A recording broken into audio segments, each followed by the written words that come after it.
COVID. Terlebih lagi sekarang kita tahu bahwa di tempat-tempat kerja, di perkantoran, terus kemudian di mall, dan tempat-tempat umum lagi, tempat-tempat wisata, sesuai dengan anjuran pemerintah menerapkan aplikasi Peduli Lindungi. Nah, unsur yang mengawasi adalah mereka-mereka inilah, satpam ini, sehingga memang diperlukan dikoordinir dengan baik, diberi pengetahuan yang bagus, sehingga nanti apabila dalam pelaksanaan tugasnya dia menemukan dari hasil scan di Peduli Lindungi itu ada yang memang ditemukan warna hitam misalnya seperti itu, yang harus dikomunikasikan dengan Satgas. Mereka sudah terbiasa dan kemudian bisa mengkomunikasikan dengan baik. Jadi tidak kemudian kalau ditemukan terus orang itu dibiarkan saja, tidak.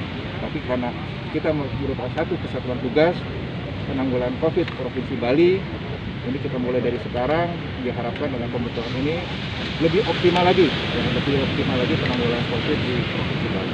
Jadi kira-kira maksud jumlahnya berapa? Dilibatkan ini Jenderal, apakah khusus di kawasan wisata saja Pak, gimana? Oh tidak, jadi pelibatan ini semuanya ya, karena satpam ini kan tadi saya sampaikan bahwa satpam adalah satuan pengamanan di lingkungan kerjanya masing-masing.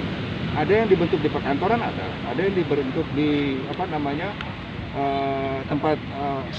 perbelanjaan, ada, kemudian di tempat wisata ada, di mana-mana pun ada yang mempergunakan jasa satpam.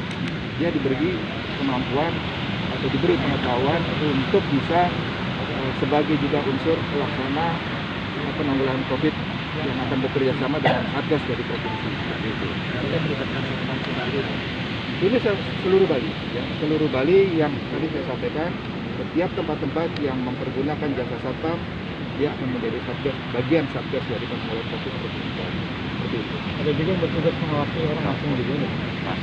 Yang jelasnya pasti ada. Kalau misalnya memang dia ada di suatu tempat wisata, misalnya seperti itu ya, contohnya di kawasan wisata yang ada pelibatan satpam, juga kita akan lihat. Jadi tidak hanya satpam, mungkin nanti ke depan juga rekan-rekan dari tadi saya sampaikan juga dia harus berkoordinasi dengan juga desa adat, barangkali nanti juga ada pecalang-pecalang yang akan berkoordinasi dengan. Jadi sebelum dibentuk Satgas ini peran satpam seperti apa sih? Masih kurang tegas atau bagaimana?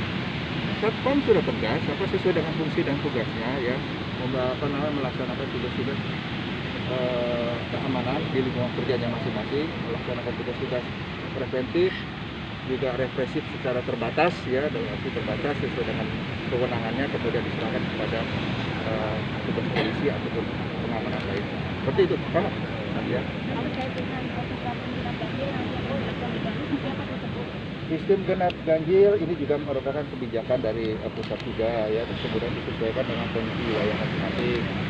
Kita melihat untuk uji coba dulu wilayah Provinsi Bali ini kemungkinan akan kita terapkan di wilayah Kuta dan Sanur ya, banyak Kuta dan Sanur. Itu pun penggalnya juga penggal daya, nanti penggal Kuta dan Sanur, tidak semuanya, hanya jalan tertentu. Waktunya juga ditentukan, Sabtu dan Minggu, jamnya juga ditentukan. Kalau tidak salah jam 6.30 sampai jam 9.30, terus kemudian itu ya, terus ke jam 15 sampai jam 18 atau 18.30. Jadi sebagai sosialisasi dulu penerapan. Kita harapkan dengan penerapan itu terkendali orang yang keluar masuk wilayah-wilayah tempat wisata yang kemungkinan juga akan padat. Kalau pantauan selama ini setelah pariwisata dibuka, bagaimana aktivitas masyarakat di situ, objek wisata, terutama di Sanur dan di Kuta yang menjadi uji coba? Sudah mulai ada, tapi kan sekarang kan wisatawan lokal ya, tapi wisatawan lokal kita tahu kan seperti itu dari ada juga di wilayah. Mudah-mudahan nanti dengan masyarakat tetap kesehatan ada juga Polri juga di sana, aku gitu ya, maka juga kita mengimbau kepada pengelolanya sudah memasang barcode ataupun aplikasi itu.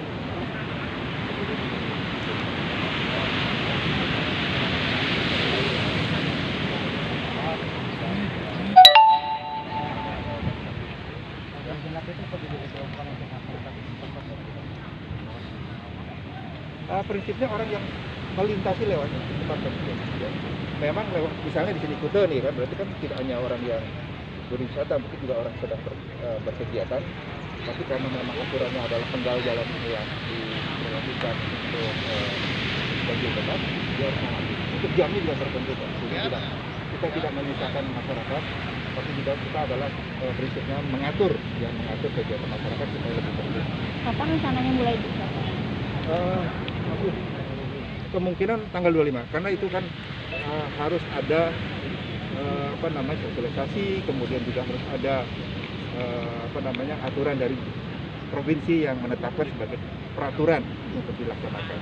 Jadi bukan hanya kehendak dari petugas polisi katakan gitu, tapi itu ada aturannya, ya. Ada aturannya berupa peraturan gubernur, surat edaran gubernur. Nanti kalau surat edaran gubernur sudah keluar, kalau sekarang mungkin Berapa personel dan nanti keterlibatannya personel sendiri ngapain di ganjil genap itu? dia mengawasi, misalnya pada jam tertentu dari kapal ganjil ya kan mobil dan motor ganjil misalnya. Itu apa? Itu ada. Ya, tadi kan kita kan PPKM ya, masyarakat. Jadi kita bilang ada kebijakan